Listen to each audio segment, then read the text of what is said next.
Hello नमस्कार। आज के शॉर्ट्स में आपका स्वागत है। देखो 2 दिन मिस हो गए थे हमारे शॉर्ट्स किसी कारणों से।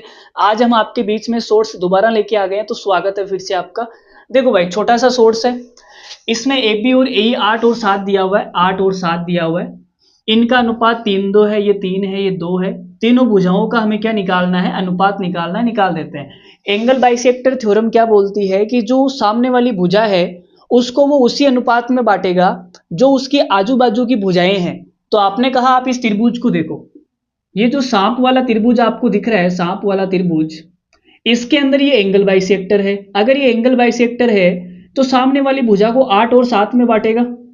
तो आपने कहा गुरुजी ये 8 होगी और ये 7 होगी, ठीक है। चलो अब बड़े वाले ट्राइंगल में देखना, बड़े वाले ट्राइंगल में ए ओ अपॉन ओ डी बराबर आजू बाजू की भुजाएं। तो आपने कहा सर ए की भुजा ए मान लो, बी के सामने वाली बी, सी के सामने वाली सी।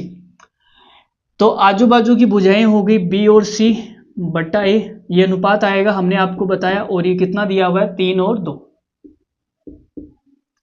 फिर हमें निकालना है बी ओ अपॉन ओ ई। तो आजू बाजू की भुजाओं का जोड़ ए और सी, सामने वाली भुजा बट्टे में आ जाएगी। ये हमें कितना दिया हुआ है? 8 और 7। यह 8 और 7 हमें दिया हुआ नहीं था, लेकिन हमने यहां से निकाल लिया, ठीक है। अब आपने कहा sir a plus B plus C तीनों भुजाओं का जोड़, a plus B plus C तीनों भुजाओं का जोड़ बराबर होना चाहिए। 3 और 2 5 है, 8 और 7 15 है।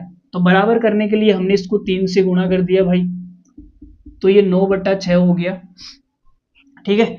अब हमें तीनों भुजाओं का बताना है अनुपात, तो हमें तीनों भुजाओं का अनुपात बताना है, बता देते हैं। आपने कहा ए का मान कितना है? 6, बी का मान कितना है? 7 और सी का मान कितना है? तीनों भुजाओं का जोड़ 15 है, 6 और 7 कितना हो गया? 13। तो ये बचा कितना? 2। तो हमारे सवाल का आंसर आ गया 672, 672। तो कैसा लगा ये सोर्स? कमेंट करके बताना। मिलते हैं अगली वीडियो में, तब तक के लिए धन्यवाद। Thank you very much.